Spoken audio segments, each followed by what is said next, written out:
I'll be a second. Just gotta smoke some weed.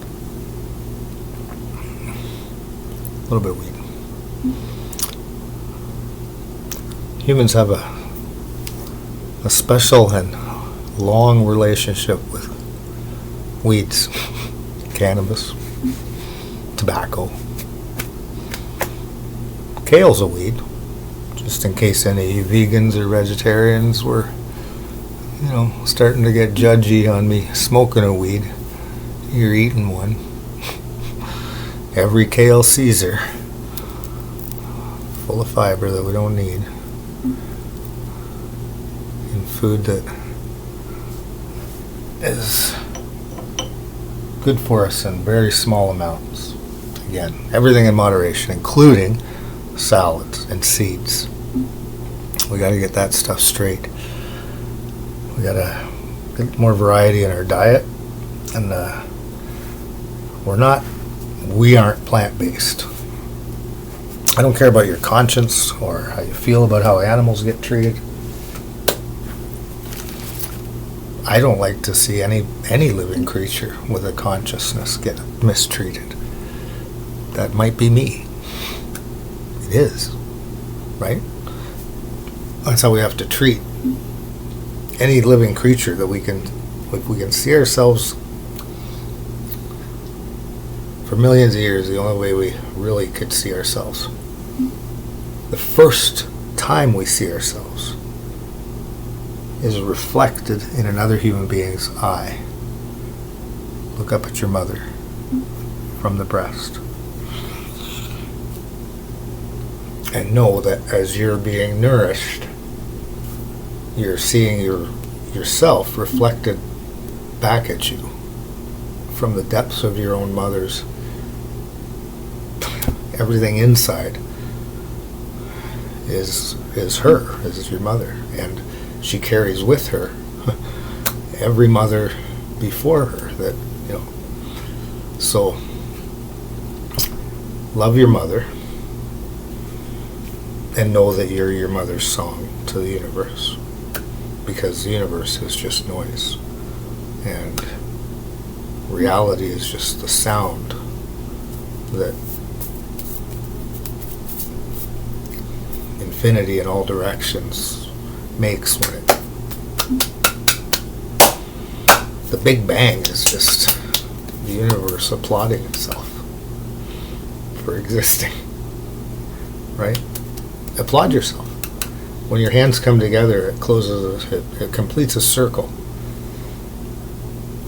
a loop of lymphatic vessels. Your lymph vessels ride along. You don't have vessels. You have nerve fibers. Your nerve fibers, everything you feel is because of a nerve fiber, a strand of protein chains that link together and communicate with each other by vibrating. A recent study, I read it a couple of years ago. It was recent then. Maybe it's recent. Maybe it's recenter than that. But there was a study done that confirms what a lot of us already knew: is that every cell in our body vibrates in the audible range. In the audible range, they vibrate. So electrochemical communication is kind of a whatever. I don't know about electrochemical communication. All I know is this thing here that took millions of years to design by not just our environment, but by our ability to take care of ourselves. We are who we are. We are the creatures that we've become, humans, Homo erectus, Homo sapiens.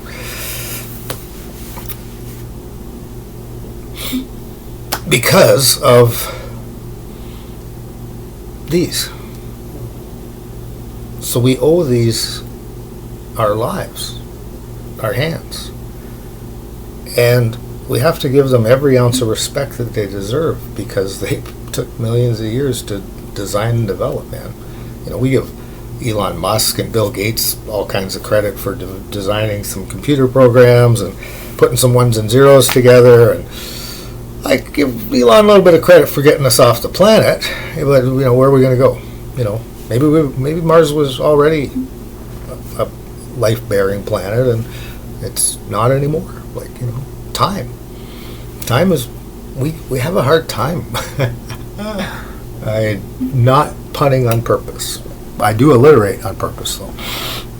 I'm a big fan of alliteration. The sound. The sound that we make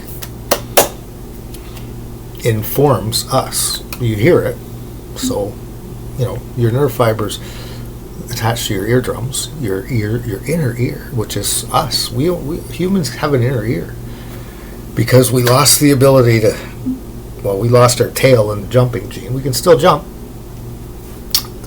and we can balance in ways that four-legged animals have a hard time, right? Dogs can walk up on their back legs, and so every animal can get up on their back legs, but they need support, and they're tippy, they're all over the place, they're not stable. And we're not either that stable on our two legs. You ever had a few drinks? I gave up drinking in 1991, so I can joke a little bit about it. In fact, that's how I got over a lot of the first couple of years of, not wanting to drink, was joking about the fact that I was going to die if I kept drinking,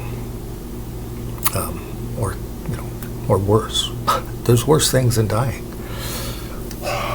Lots worse. So, getting back to whatever I was talking about. I've got another video out there, and I looked at it after I already posted it, and I realized I kind of rambled. I lost my train of thought a couple of times and never got back to it. This is important stuff that has been just swishing around in here for a while, a long time. And I read a long time ago that articulation, the process of putting thoughts into actions, words, written words or vocal or whatever, articulation is the completion of the thought process. We think, and that's that. We think, I think, therefore I am. As I am, therefore I think. So you are. Think. And do something with those thoughts. I mean, thoughts that just swim around in your head don't mean anything. So if they're thoughts of greatness, like I remember when I was 17, 18 years old, I did some acid, and me and my friends saved the world, and we did it in a few hours. but we didn't tell anybody how we did it. We didn't tell anybody how to do it. We could barely communicate to each other how to do it. And then the drugs wore off, and we lost that ability to see the solution, because it's so simple, and it's not out there, it's in here. The solution to all of our problems in society is within each one of us, and each one of us carries a key to unlocking the potential for society to be better than it is. We're not supposed to get worse. We should have learned our lessons by now, and peace should be of primary importance, if not normal, right? We should have just peace. War should be the exception to the rule. And now we think of peace as something as exceptional, because the world's at war all the time.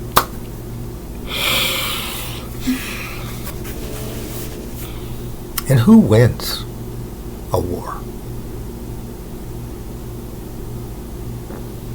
The people that make the bullets, the missiles, the bombs, the mines.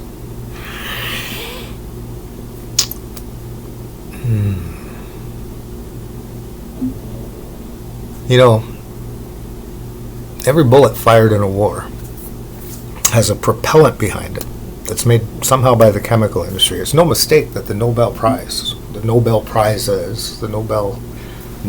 himself was a dynamite. He patented explosives, for crying out loud. For crying out loud. The person that we think of as a respected the prize represents this person that, and he said some things about, like his idea of dynamite was going to be the end of war, because we got, you don't get peace through superior firepower. Although I used to think that, I thought that for a long time. I was in the military. I was a gun guy, and I was a bit brainwashed. I joined Army Cadets when I was 12 years old, and by the time I was 15 years old, I had taken by the time I was 16, I had already taken a rifle coach course, which was me going out as a marksman, as a pretty good shot, and shooting, and coaching somebody. We did it in pairs every day on the range for 6 weeks. I think it was 6 or 8 weeks, probably 6. Every day we shot 308, 7.62 NATO rounds downrange, and from a variety of we used the standard FN issue rifle for the Canadian Forces at the time. Back then we had the FN, Canadian version of the FAL from Belgium. Fabrique Nationale. FN C1A1, 9.5 pounds fully loaded, carrying handle at center of balance, blah, blah, blah. It's heavy when you're on patrol or when you're walking on a force march. Anyway, so yeah, the guys that put the powder in the bullets, everything that blows up has explosives in it, and that's the chemical industry.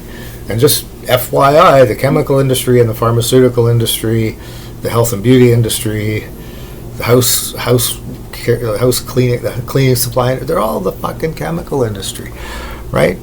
Bayer is over 100 years old. Bayer, the most trusted name in pain relief, goes back to the 1800s, at least, and they used to be called IG Farben. You can Google them, and maybe you'll be able to find all the stuff that I've been finding over the decades that I studied pharmacology for a little bit when I was in college. I worked as an addiction counselor, and part of the course load was pharmacology. We got to know about the drugs. And it's funny because when I was 15, my mom had a pharmaceutical encyclopedia, the Compendium of Pharmaceuticals Index, the CPI I think it's called. When I was a kid, when I was 15, I used to go through it, and then I go on top of my grandfather's, where he had his Tupperware container full of drugs, and he had a lot of all opiates, so opiates and barbiturates and things like that. So my granddad was my granddad. And funny thing about medication, here's the thing. I'm 57 years old, and I don't take any medication. I'm not prescribed anything. I've got some diagnoses, but I take care of myself. I eat meat and potatoes, milk, eggs. I smoke cigarettes and I smoke weed. I drink coffee with sugar and cream in it. And look at my other videos. I'm not going to take my fucking shirt off. You can look at my other videos, and you'll be able to see that I think I'm fairly fit for a person my age with my shitty diet. Shitty, according to what everybody, the media, the food salespeople, the factory food salespeople that run the media empires of today, and not directly. It's all about trading, stocks, money, throwing tokens around. The tokens. Money is just a token for food and lodging. That you have to provide a slave food and lodging to keep them working, right? That's a subsistence of, seeds. You're gonna. What do you feed your horse and your cow and your pig? You feed them grains and leftovers, grains and scraps, right? Grains and scraps, the seeds and the scraps. The skins and the seeds and the scraps, apple cores, whatever. We don't eat that stuff, right? But we do now. We eat a lot of that stuff. They grind it up and turn it into fake meat, right? Beyond meat. It's way beyond meat. It's chemicals. It's garbage. It's food you wouldn't eat. It's the stuff that they can't sell in the grocery store because, look, we got eyes and we buy vegetables by appearances. So if it's got a blemish on it, it's no good. Well, it's got a blemish on it. There's a lot of good vegetable besides where the blemish is, but grocery stores don't sell those. They chop them up and make it into garbage food. It's waste products. It's stuff that it's perishable. They have to sell it in a certain amount of time, or they've got to deal with waste that biological waste. Anyways, yeah, it's going to stink. It's going to cause. You have to get rid of that. So there's ways to get rid of it. What we should be really doing is using that broken down waste products, so the food that normally in nature, the food that doesn't get eaten by other animals, rots in the ground, and the nutrients that the plant gave up to produce that fruit or vegetable, whatever, goes back into the root system, into the ground around it, and that's how they can't move, so they have to, like us, we recycle nutrients, like your lymph flow, what you call your lymphatic system, which is part of your immune system, which is part of your the knee bone's connected to the high bone and everything. Look, you're a system. You don't have an immune system. You are an immune system. You're it. It's in your DNA, and that's what you're made of, and it's not separated from you. It's part of you. Your skin is a huge part of your immune system. These guys, your feet, are a massive, underrated, and neglected part of our, abused part of our immune system. The hair, all the old books, the Pentateuch, the Old Testament, the Quran, the Torah, they all talk about. They all say don't shave. Leviticus 19:27 says, "Do not, thou shalt not." Do not shave around the edges of the beard and the corners of the hair. Because, and they didn't say because, but they did. In a lot of ways, they talked about leprosy and preventing leprosy and diagnosing leprosy by looking in open wounds and identifying the different colors of hair in those wounds. And the hairs, like I said, we're not supposed to shave. And when we do, because every hair on our body is a exit point for a lymph vessel. Every hair, you can feel the wind in your hair. Every hair has nerves feeding it and or informing us of what's going on in our environment. Right? We're inside of our skin, and the environment's outside of our skin, and that barrier between that outside and us inside is important. We left the oceans.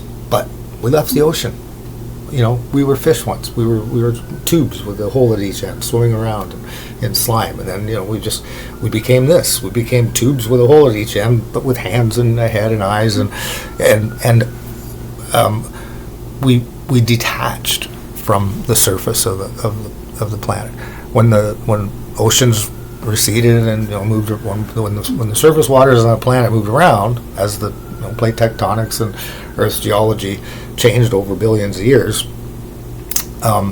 plants that were underwater became land plants, and then vice versa, and then eventually things stabilized over the time that we've been able to measure things, and we have this difference between plants and animals. But at one time it was just all stuff in the sludge underneath the moisture that was mostly in the air. Earth was hot, so it was humid, and then condensation brought it a little closer to so cooling of the planet got us a little more moist. Oceans formed and everything. So we left the oceans, but we didn't leave them behind, because this is just a big bag of seawater, mucosal, kind of a briny mucus of contained seawater. That's again, like, what does a tree do? It's stuck in the ground, and it pulls the nutrients out of the ground via capillary action and changes in pressure and temperature. The fluids in the ground, the moisture in the earth, right, where the water is, boom, came down from the skies, and we got water now, and we got oceans, and we have water tables. In British Columbia, Canada. I'm a certified small water system operator. I had to take a course put on by the Environmental Operator Certification Program out there.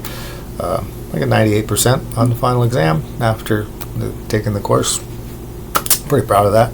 But I know a thing about water, and I worked at a resort where we collected rainwater on many of the buildings' rooftops, and we put it in underground cisterns and filtered it and processed it, and and sanitized it and made potable water out of water. Between. And I was on an island, surrounded by the ocean. That we couldn't just use that water to drink as much as there was. There was a process to get water from there into us. But the water, and the reason why we can't drink seawater or the ocean water is because everything in there, in one way or another is going to try to kill us, or if we're already dead, eat us. Right? We're just food in the end in the ocean, right? But on land we can walk around. Trees suck their moisture out of the ground. We carry ours around with us. So hydration is so important. So basically you're a bag of briny mucus held together by sound, vibrations, right? So your skeleton is a bunch of minerals, calcium and stuff. That, again, we get this from our food. And the argument could be made that there's a lot of minerals and vitamins, whatever vitamins are. We'll talk about that later. Nutrients, right? The things we take everything that we take into us, our body just separates it into good stuff that we need and stuff we don't need. It uses what it needs and it gets rid of what it doesn't need. And, it needs fat. Like we need animal fat. The lipids that now we know what that word means over the last 5 years of medical information coming at us from all directions because they rebranded the common cold. Lipids are molecules of fat, and we're made of animal proteins and animal fats, animal lipids, animal fat lipids, and chains of animal proteins that make us an animal, combinations of proteins that make us an animal, like basically all the building materials. But you can go really down. If you've ever made a cake from scratch and then made a cake from a box, there's a lot more ingredients in the scratch cake than the box cake as far as you're concerned. But the same ingredients have to be in each. It's just that there's a process, and then the box cake has already got everything in there. So if your body is breaking, is wearing out and needs repair, it's done. Needs a wall rebuilt or an engine rebuilt or something like that. You're not going to give it the raw materials to make the parts to do the repair. You're going to give it the parts, right? So you give a bricklayer bricks. You don't give him wet clay and sand. You know what I mean? It's not going to make his life easy. And I know bricklayers, they're going to be pissed off. So you give them bricks and then mortar, and then they put the bricks together. So your bones are bricks and mortar. Calcium and mucus. Like there's chains of minerals that are held. Those minerals are held together, again, by the little things that are made keratin, like the. See, I don't know if we start calling things, proteins and amino acids and lipids, like all these names for things that over time we've got a bunch of different words and we lose things in translation. Too many words for the same thing, or not enough words for something. Love. Take love, for instance, a 4-letter word that just and hate. Like they're words, and I grew up in a mixed race household. My stepfather is African descent. His family escaped slavery in Maryland and on the Underground Railroad and ended up in Southern Ontario in Canada. And my mom married a fellow named Terry, and he's my stepdad, and he's my dad. He's my pops, as far as I'm concerned. Stepdads are the dads that step up when the biological dad steps out. So my dad stepped up. And now he's in a wheelchair, and I'm having to step up for him, because I can. Because I can do this, and he's unfortunately not able to do that. So I guess that's it for this video. I didn't do as much with these as I will in some other videos, and I'll do some more stuff with this, but I'm a bit weepy right now. And remember, you're your mother's song, your father's voice,